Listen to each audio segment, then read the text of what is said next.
Bonjour, je suis Christelle ici de la chaîne Académie de la Nouvelle Conscience.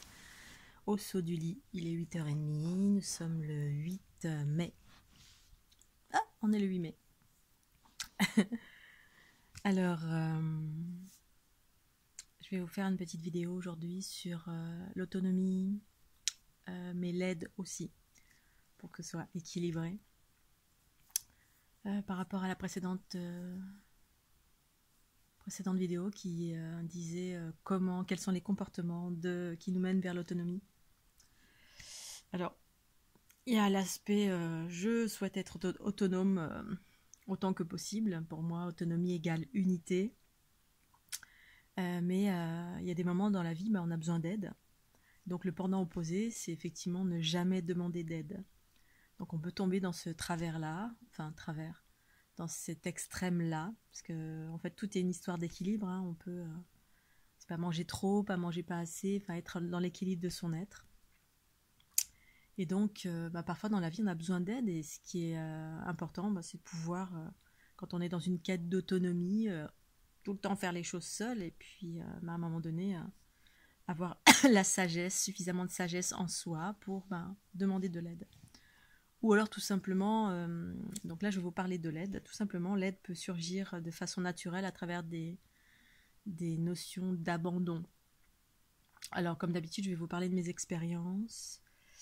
Quand je suis partie sur les routes après mon tour du monde, avec un grand besoin de liberté et également aller au-delà de la peur, transcender toutes les peurs, c'était déjà un des thèmes de mon tour du monde, dépasser la barrière de la peur. Et en fait, au-delà de toutes les peurs, c'est la peur de la mort. La peur de la mort, c'est quoi ? C'est la peur de perdre son corps physique.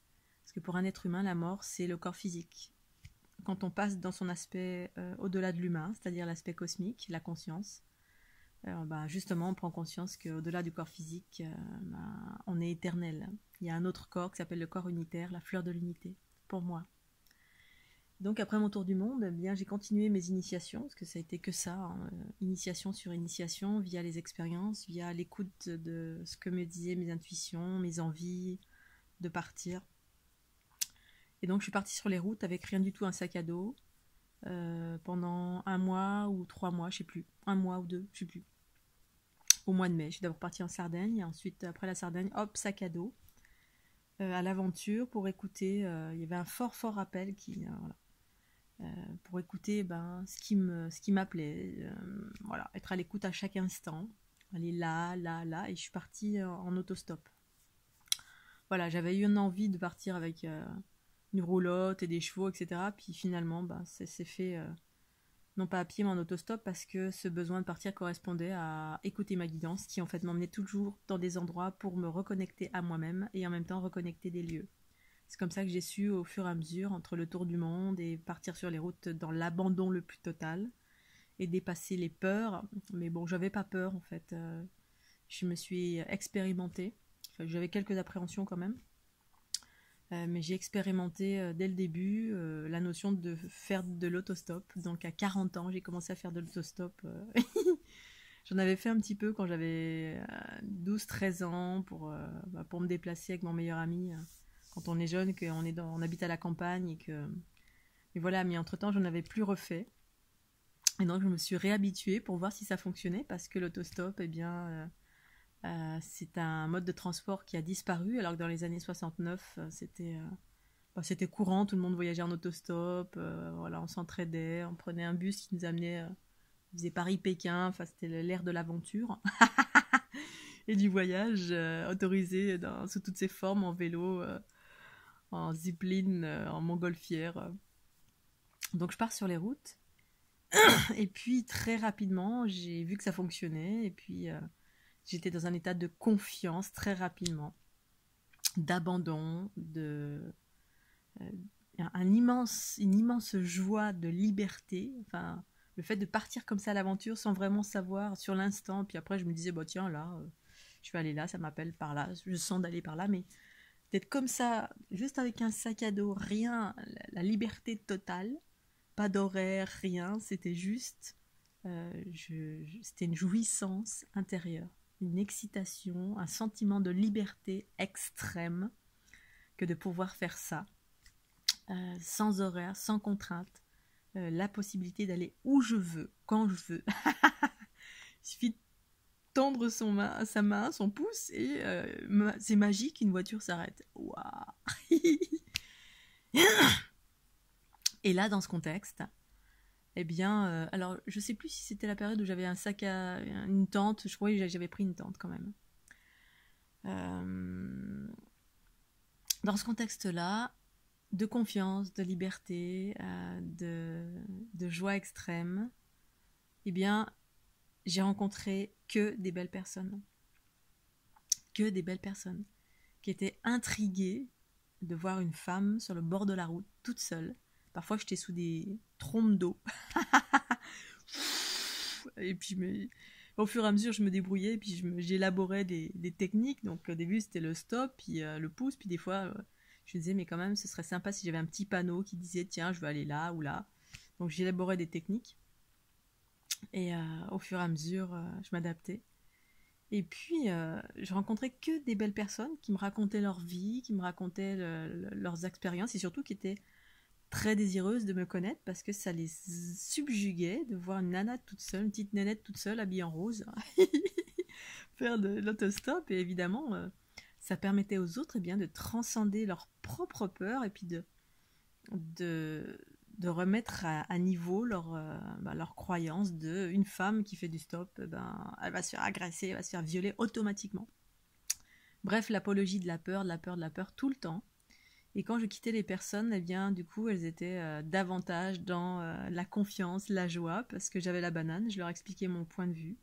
Je rencontrais également des voyageurs, des personnes qui avaient l'habitude de voyager, donc eux me prenaient en stop parce qu'ils savaient ce que c'était. Et dans cette aventure d'abandon total, où la peur n'existait plus, il y avait juste que la confiance, le sentiment de liberté, de joie, l'aide venait tout le temps, parce que quelqu'un qui me prend en stop, c'était de l'aide pour moi. C'était en faisant cela, en étant dans un positionnement d'abandon de tout, ou presque, je permettais à l'aide d'intervenir sans volonté aucune. C'est juste la confiance et l'abandon et la joie de la liberté. Et l'aide, c'est quelqu'un qui vient et qui vous prend en stop. Et là, le sentiment de gratitude, là, si vous voulez déployer un sentiment de gratitude, faites du stop. Trouvez-vous dans une situation où vraiment, dénué. Une fois, je me trouvais dans les endroits, c'était au trou du cul du monde. Bon, voilà, c'était perdu, mais il n'y avait pas un chat, puis tout d'un coup, une voiture. Et le sentiment de gratitude d'une aide providentielle. Des fois, je me trouvais au bord de la route avec des trompes d'eau, et puis une voiture s'arrêtait. Et là, l'aide surgissait pour moi. En fait, l'aide venait de partout. J'ai des personnes qui m'ont pris en stop, qui m'ont logé chez elles, parce qu'on a discuté, il y a eu un feeling tout de suite. En fait, il y avait tout le temps un feeling qui se passait. J'étais dans un état d'ouverture, de joie, et puis voilà, et on partage, du coup, quand on rencontre quelqu'un. On intrigue parce que on n'est pas comme tout le monde, justement. On vit au-delà des peurs, on transcende les peurs, parce que tout le monde est enfermé dans sa voiture, son habitacle. Oh là là, je vais me faire agresser. Et du coup, des gens m'ont invité chez eux. J'ai passé 2-3 jours. J'ai fait un Nice Normandie d'une traite.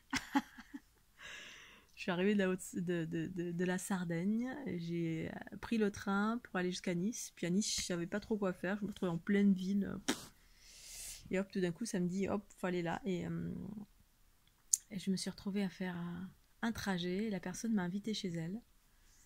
Et dans une maison somptueuse pendant 3 jours. Il s'avérait que cette personne était ouverte spirituellement. Et voilà. En fait, je rencontrais que des personnes qui étaient en ouverture. Et quelle que soit cette ouverture, qu'il y avait une petite lumière qui était là et qui a fait certainement qu'elle m'a pris en stop. J'ai des personnes qui m'ont invité chez elles pour manger, j'ai des personnes qui m'ont donné des habits aussi. J'ai dormi aussi chez une personne, un monsieur. Bon, au demeurant, ce monsieur avait des attentions. Voilà, mais c'est resté correct. C'était un monsieur âgé qui était seul et face à une jeune femme enjouée, sympathique, qui rigolait beaucoup comme moi. Effectivement, on peut se faire des idées, ce qui est tout à fait compréhensible, surtout de la part d'un homme. Mais cet homme était un monsieur de l'ancienne génération, donc il est resté galant et courtois, et voilà, il m'a pas sauté dessus. Mais j'avais pas peur de ça. Voilà, j'avais confiance. Ma guidance, c'est-à-dire les intuitions en moi m'alertaient à chaque fois s'il y avait des choses qui étaient pas équilibrées ou si potentiellement il y avait un danger, mais j'ai jamais senti ça, jamais. En un mois ou un mois et demi, je sais plus combien de temps j'ai voyagé en autostop dans toute la France. J'ai toujours eu de l'aide quand il y avait besoin. C'est une forme d'aide, ça aussi. En fait, il y a aussi cette notion de solitude. Je suis seule, mais en fait, j'ai jamais été seule. Et pour autant, quand j'avais besoin d'être seule, bah, j'étais seule. Je me suis retrouvée dans les forêts où, à un moment donné, j'étais dans un endroit, en Bretagne, la chapelle de Brasparts, Saint-Michel de Brasparts, quelque chose de ce genre. Enfin, c'était un endroit paumé dans les monts d'Arrée, en Bretagne. C'était perdu de chez perdu. Je suis arrivée là où je voulais aller, parce que j'avais eu l'information d'aller dans cet endroit-là, j'avais entendu dans mes intuitions, ma guidance. Et donc j'y vais et j'arrive, il y a pas un chat, au détour d'un chemin, d'une route, un petit virage comme ça, une petite montée, une petite butte. Là. J'arrive, le brouillard le plus total, et je me retrouve paumée au beau milieu de nulle part. N'importe qui serait encore dans la peur, ben, on aurait peur. On se dit, oh là, je suis toute seule, il y a le brouillard, je vais mourir. Et moi, j'étais au paradis. J'étais au paradis avec mon sac à dos, en train de grimper dans le brouillard pour aller dans une petite montagne, une petite butte où il y avait une chapelle, qui était un haut lieu énergétique, qui avait besoin d'être reconnecté. Et puis, j'avais envie de dormir là. Je me suis dit, ouais, je vais dormir là, dans cet endroit perdu, avec le brouillard tout autour. Et puis, voilà. Puis, j'ai pas pu dormir là parce que voilà, tout mon être me disait, non, non, il y avait un petit peu du danger, notamment le vent. Il y a un vent complètement fou qui s'est levé. Donc, je suis repartie. Mais et puis il y avait une chance sur 1 milliard que je trouve une voiture parce que c'était un désert quoi. Les monts d'Arrée, c'est désertique. Et puis si, j'ai rencontré une voiture qui m'a fait il m'a fait traverser la moitié de la France quasiment pour aller dans le sens opposé dans les Vosges. L'aide est partout. Seule, je ne suis jamais seule. Quand il y a des gens qui disent qu'ils souffrent de solitude, je pense que c'est juste une blessure avec eux-mêmes ou une dépendance affective peut-être. Bon, pour autant, c'est ce que c'est. On a tous des blessures. En fait, j'ai tout le temps eu des personnes que j'ai rencontrées, avec qui parler, qui m'ont invité chez eux, qui m'ont nourri, qui m'ont logé.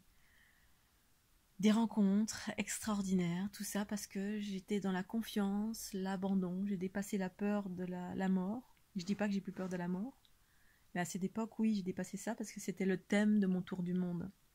Dépasser la limite du corps, l'illimité, c'est rencontrer la conscience. C'est une des dernières barrières, le corps, la limite du corps, pour vivre pleinement, c'est-à-dire être dans la liberté et la confiance. L'ancrage, c'est la confiance, que le meilleur peut surgir à chaque instant. Avec cette conscience et cette conviction. Et c'est ça l'aspect positif en moi, c'est que le meilleur surgit à chaque instant. Parce que j'en fais le choix. Et donc j'ai cet espace en moi de positif tout le temps, depuis que je suis née. Qui fait que la plupart du temps, je vis que des belles choses. J'en fais le choix. Et si quand je vis des trucs pas sympas, vite je me réaligne. Ou j'accueille, bien sûr, le temps d'accueillir, parce que parfois il peut y avoir encore des blessures, des choses que j'ai absorbées qui vont faire que je vais vivre un truc pas sympa. Mais très rapidement, je traverse. Voilà. Bon, sauf ces derniers événements, voilà, avec ma vie de couple, il y a eu des tribulations un peu plus longues que d'habitude, mais ça faisait des années et des années que j'avais pas vécu des tribulations qui ont duré un peu. Mais là, c'est normal, voilà, il y avait des gros changements planétaires aussi, des choses à vivre. C'est des choses qui s'entremêlent parfois. Mais voilà, je voulais parler de cette notion de l'aide aussi surgit. Quand j'ai mon atelier, j'ai créé mon atelier, je l'ai fait toute seule. Et quand j'avais besoin de quelqu'un, il y avait toujours quelqu'un. Une fois, j'ai acheté un canapé à 5 euros dans un endroit ici qui s'appelle Parchemin, qui est une sorte de brocante pour les gens qui n'ont pas beaucoup d'argent. Enfin, pour tout le monde. Eh bien, ce canapé, il était énorme, je ne pouvais pas le porter toute seule, donc il y avait des personnes dans la boutique qui m'ont aidé à le mettre dans mon camion. Et puis, je ne me suis pas inquiétée à un moment donné, pas une seule seconde, je me suis inquiétée en me disant, oh là là, ce canapé, comment je vais faire pour le mettre chez moi, pour le débarquer, comment, rien. Aucunement. Je suis arrivée ici, il y avait un gars qui était là, hop, oh, tu peux m'aider à... Oui. Ok, et voilà, et j'ai monté mon canapé chez moi. Et s'il y avait eu personne, je l'aurais laissé dans mon camion, le temps de trouver quelqu'un. Vous hélez quelqu'un dans la rue, hey, tu peux m'aider? Il y a toujours quelqu'un pour vous aider à chaque instant. Donc dans l'autre vidéo, je disais, essayez de faire les choses autant que faire se peut, seul, qui nous procure un grand sentiment d'amour de soi via la réussite. Petite victoire d'avoir réussi à faire une chose seule qui au demeurant, ben voilà, comme l'histoire de la mécanique ou quoi. Essayer de comprendre des choses pas compliquées, mais voilà, c'est relatif à soi, à nous. Et puis quand j'y arrive pas, si j'y arrive pas, il y a toujours une aide quelque part, tout le temps, tout le temps, tout le temps. Même si c'est pas dans l'instant, en fait, c'est dans la confiance, l'abandon de notre rigidité intérieure que finalement tout surgit et puis tout est fluide. Voilà, quelqu'un peut arriver, sauf si on est vraiment pressé par le temps et que moi il s'avère que j'ai du temps parce que j'ai j'ai créé ma vie dans ce sens-là. Évidemment, avant je travaillais avec des horaires, la moitié de ma vie, jusqu'à mes 40 ans, ça a été ça. Donc soumis aux réglementations extérieures d'une société, etc., avec des comptes à rendre. Mais quand on devient autonome, on crée sa propre réalité, dans une certaine mesure. Moi, j'ai créé des choses pour être libre, trouver la liberté que je souhaitais. Vraiment une très grande liberté.